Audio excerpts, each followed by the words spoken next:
पिंडदान आहे आणि आज सुद्धा पिंडदान वर्षश्राद्धाच्या निमित्ताने केलं जातं। आता पिंडदानाचं महत्व तसं फार मोठं आहे। रामायणामध्ये महाभारतामध्ये सुद्धा पिंडदानाचं महत्व आलेलं आहे। ज्यावेळेस राजा दशरथजी वारले आणि राम लक्ष्मण सीता माता वनवासामध्ये होते, रामाला कळालं की आपले पिताश्री गेलेले आहेत, हे शरीर सोडून कीर्ती रूपाने तर शिल्लक राहतातच। मग रामाने ठरवलं की आपल्या पित्यासाठी पिंडदान करावं। का नदीच्या किनारी जाऊन थांबले, पण काहीतरी वस्तू लागले म्हणून राम लक्ष्मण गेले आणि तेवढ्यामध्ये राजा दशरथाचा हात वरती आला आणि मला पिंडदान द्या म्हटले। तेव्हा सीता माता सीतेने राजा दशरथाचं पिंडदान केलं। एक गोष्ट लक्षात घ्या, रामाच्या काळामध्ये जर सुनेने पिंडदान केलं तरी अजूनही लोक म्हणतात मुलगा पाहिजे कशाला पिंडदान करायला। अरे जर सून पिंडदान त्या काळात करती, आता तर मुलगी पाणी पाजते, मुलगी शिकारी धरती आणि मुलगी खांदाही देते, तसं काही नाही। मुलगाच पाहिजे असं काही नाही, मुलगाच पाहिजे, मुलगाच पाहिजे। त्याच्यामुळे प्रत्येक गावात 100-200 बिना लग्नाच्या राहायची वेळ आली। मुली भेटायला तयार आहेत का? मुलीशिवाय तरी काय खरं राहिलं। तसं सुनेने पिंडदान केलं। रामचंद्र प्रभू आले आणि प्रभूने विचारलं सीते पिंडदानाचं काय? सीतेने सांगितलं प्रभू स्वामी मी आताच पिंडदान केलं। तेव्हा प्रभू म्हणले सीते तू पिंडदान केलं याला साक्षीदार कोण? सीतेने सांगितलं प्रभू ही काय तुळशी माता। तुळशीला विचारलं तुळशी माता मी पिंडदान केलं की नाही तुझ्या समोर? पण तुळस खोटं बोलली। नाही म्हणे सीते मी नाही पाहिलं तू पिंडदान केलेलं। म्हणले खोटं बोलतीस, कुठेही उकिरड्यावर उगवशील, चांगल्या जागेवर तुला एवढं तेज येणार नाही। म्हणून बघा तुम्ही तुळस उकिरड्यावर रस्त्याच्या कडेला उगवणार आणि तिच्यावर जास्त तेज असतं लावल्यापेक्षा। ते सीतेने दिलेला शाप आहे। दुसरी तिथं गाय होती, गाईला विचारलं गोमाता 33 कोटी देवाचं वास्तव्य तुझ्यामध्ये, तू तरी खरं सांग। पण गोमाता म्हणली सीते मी सुद्धा पाहिलं नाही तू पिंडदान केलेलं।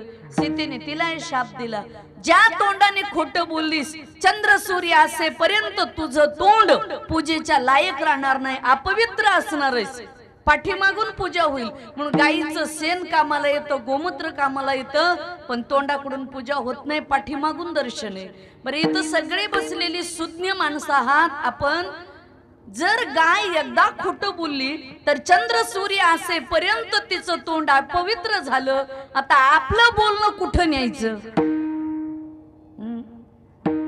ज्यांनी त्यांनी आपापला 7-12 चेक करा, आपण किती खरं बोलतो किती खोटं बोलतो। माणसात एक, घरात एक, दारात एक, मित्राबरोबर वरून बोलताना गोड वेगळं, आतून वेगळं, बाहेरून वेगळं, बरोबर आहे का? आपली वाणी कुठे न्यायची?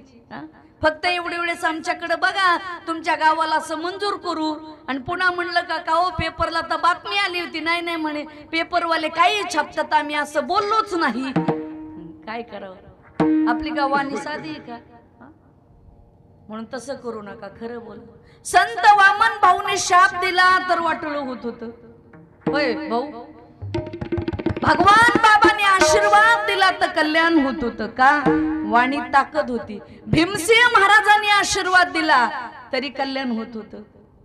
आता महिला मंडळ आपण किती शिव्या द्या, आपल्या शिव्यानी काहीच होत नाही। काय कारण आहे?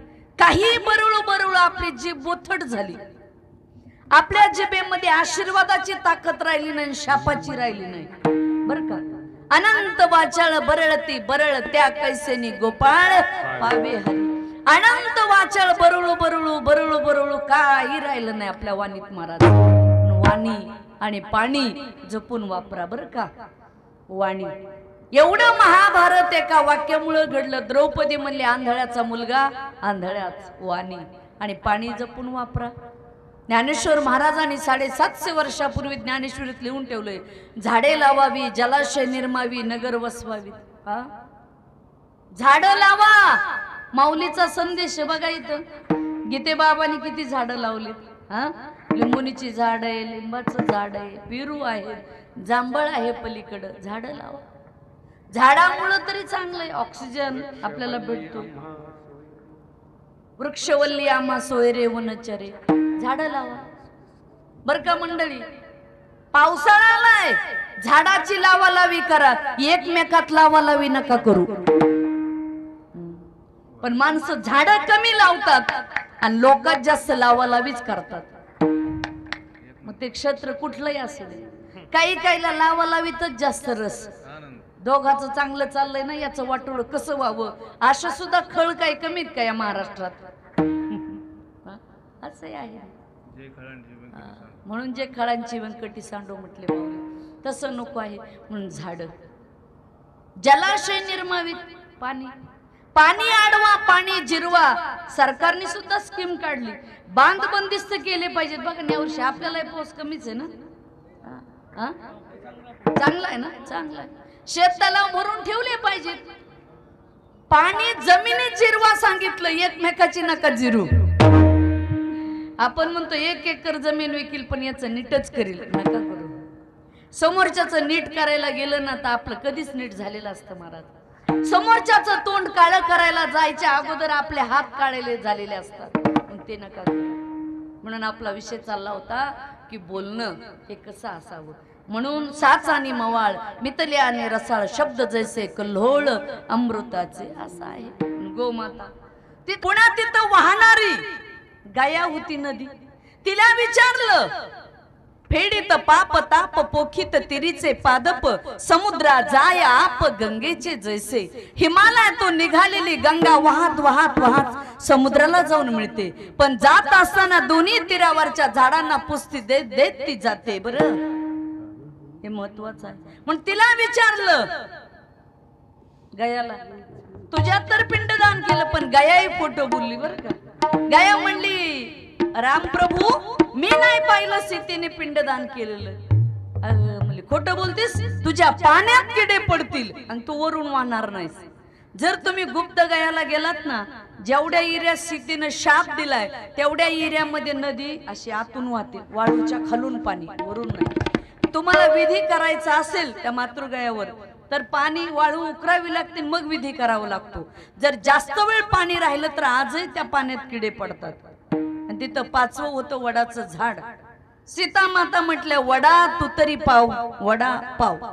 लहानपासून मोठ्या वयस्कर माणसापर्यंत वडा पाव प्रत्येकालाच आवडतो. कधीतरी माणसं टेस्ट करतातच. वडा पाव म्हणले, वड म्हणला ठीक आहे. वडाने एक वड खरं बोलला, पण सीते प्रभू मी पाहिलं सीतेने पिंडदान केलं. सीतेने आशीर्वाद दिला वडाला, वडाच्या झाडा तू आयुष्यभर लोकाला सावली देशील.